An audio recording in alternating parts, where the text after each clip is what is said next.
اعوذ باللہ من الشیطان الرجیم بسم اللہ الرحمن الرحیم۔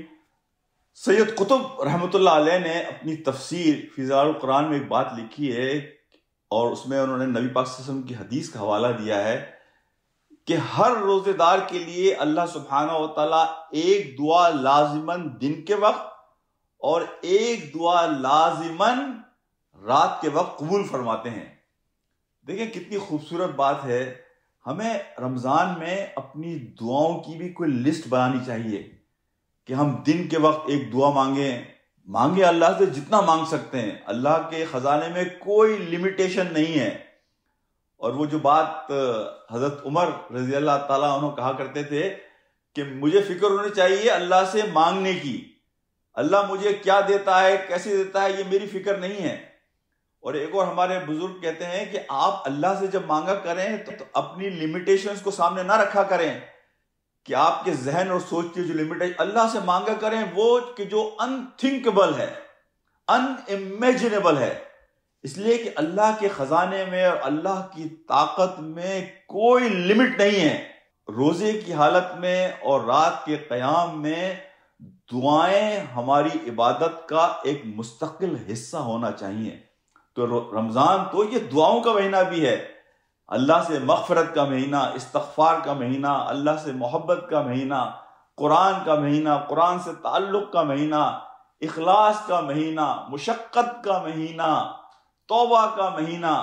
اور یہاں میں ایک اور بات آپ سے کروں، کہتے دعاؤں میں جو سب سے بہترین چیز ہے وہ اللہ سے استغفار اور توبہ ہے۔ دیکھیں اللہ سبحانہ و تعالیٰ نے کم و بیش 7 کیٹیگریز ایسی بتائی ہیں قرآن میں کہ اللہ ان سے محبت کرتا ہے۔ کہیں وہ احسان کرنے والوں سے محبت کرتا ہے، کہیں وہ تقوی والوں سے محبت کرتا ہے، کہیں وہ انفاق والوں سے محبت کرتا ہے۔ یعنی اللہ نے جو محبت کی مختلف کیٹیگریز بتائی ہیں ان میں ایک کیٹیگری ہے ان اللہ یحب التوابین، کہ اللہ توبہ کرنے والوں سے محبت کرتا ہے۔ شاید ہم کسی اور کیٹیگری میں اگر اپنے آپ کو شامل نہیں کر سکتے تو توبہ کرنے والوں کی کیٹیگری میں تو ہم لازماً اپنے آپ کو شامل کر سکتے ہیں۔ اس میں تو ہمیں کوئی اسٹرگل، کوئی مشقت کرنی ہی نہیں ہے۔ ہاتھ اٹھانے اللہ کے سامنے استغفر اللہ اتوب الیہ، اللہ سے صرف استغفار کرنا ہے اور توبہ کرنی ہے۔ تو اپنے آپ کو توبہ کرنے والوں میں شامل رکھیے تو آپ یہ دیکھیں گے کہ جو نبی پاک صلی اللہ علیہ وسلم کی حدیث ہے، جو لوگ کثرت سے استغفار کرتے ہیں اللہ انہیں کبھی بھی اس کیٹیگری میں نہیں رکھے گا کہ جو لوگ گناہ کر کر گناہ پر ضد کرتے ہیں۔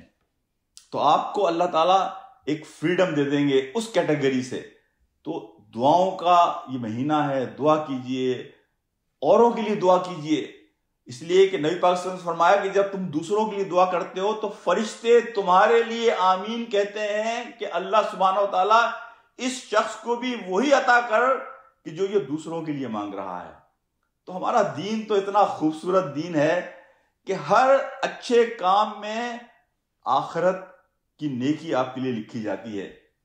دنیا میں بھی آپ کو اللہ تعالیٰ سکون میں رکھتے ہیں، دنیا میں بھی انسان خوشحال جنت میں رہتا ہے اور آخرت تو اس کے لیے جنت بنی جاتی ہے۔